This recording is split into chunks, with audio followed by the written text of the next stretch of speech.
రండి రండి, త్వరగా తెచ్చి అక్కడ పెట్టండి. అన్నయ్య, ఇవి పలస చేపలు, పులుసు వండిస్తాను. అదిగో తేనె, ఇప్పుడే బట్టి తెచ్చాను. ఇవిగో తాటిపండ్లు, అవి కుంపటేసి తింటే ఎంత బాగుంటాయో తెలుసా? ఇవిగో తంపటేసిన వేరుశనకాయలు, ఇవి పనస పండ్లు, ఇవి సీతాఫలాలు. ఏంటనే, నేనేం తప్పు చేశాను? తప్పు ఎవరు చేస్తే ఏంట్రా? నువ్వు విసిరే ఎంగిలి మెతుకులు తినడానికి మేము ఇక్కడికి రాలేదు. నీ దయ వల్లే మేము ఇంకా బ్రతుకున్నావరా?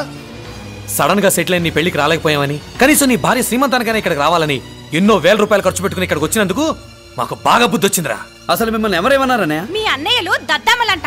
ఎవరన్నారు? నీ పెళ్ళాం. అంతేకాదు మీ అన్నయ్యల్ని నరికి పారేస్తుందంట. శ్రావణి, రాయిలా, మా అన్నయ్యలు ఏమన్నావు? వాళ్ళు ఏమంటే ఆ మాట అన్నాను అడగండి. నువ్వు మా అన్నయ్యల్ని నరుకుతానన్నావా లేదా? అన్నాను. ఒరే నరసింహ, బుద్ధుందిరా నీకు? కడుపుతున్న కోడలు మీద చేయి చేసుకుంటావా? అది కాదురన్నా, ఇది నా అన్న వదిలిని ఎంత మాట ఉందో తెలుసా మీకు? వాళ్ళ కాళ్ళు పట్టుకో, పట్టుకో. వాళ్ళ కాళ్ళు నేను పట్టుకోవడం కాదు, మీ కాళ్ళే వాళ్ళు పట్టుకోవాలి. ఎంత పొగరు నీకు? ఆ మాటకొస్తే మీ అన్న వదిలిని ఆమె కంటే నేనే ఎక్కువ మాట్లాడినాను. అందుకని నన్ను వెళ్ళి వాళ్ళ కాళ్ళు పట్టుకోమంటావా? నాన్న, నువ్వు పెద్దవాడివి, మమ్మల్ని కొట్టే హక్కు, తిట్టే హక్కు మీకుంది, కానీ దానికి లేదు. మన ఊరికి, ఈ ఇంటికి, నా అన్నలకి ఎవరు చెడు తలపెట్టినా వాడికి బుద్ధి చెప్పమని బలపం పట్టాల్సిన ఈ చేతికి పరిసిచ్చావు. ఆడది కనుక, అది గర్భవతి కనుక చెప్పతప్పతో వదిలేస్తున్నాను. ఈ క్షణం నుంచి నీకు నాకు ఏ సంబంధం లేదు. వెళ్ళు, ఇంట్లో నుంచి వెళ్ళిపో. నరసింహ, నన్ను క్షమించండి అన్న.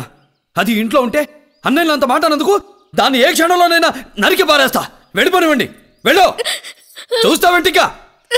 వెళ్ళు.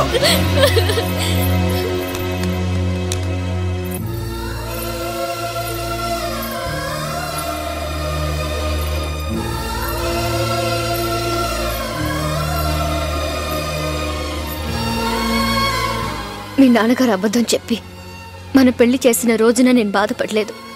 నేను తెచ్చిన బట్టలు మీరు వేసుకొని అన్న రోజున బాధపడలేదు. కానీ మీరు దైవాలుగా భావిస్తున్న వాళ్ళ గుండెల్లో మీ చోటు ఏమిటో తెలుసుకోకుండా నన్ను వెళ్ళిపోమన్నారు.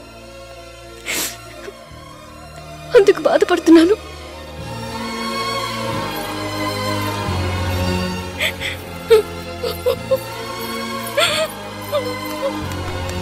దాని బదులు నేను క్షమాపణ అడుగుతున్నాను. నన్ను క్షమించండి అన్నయ్య.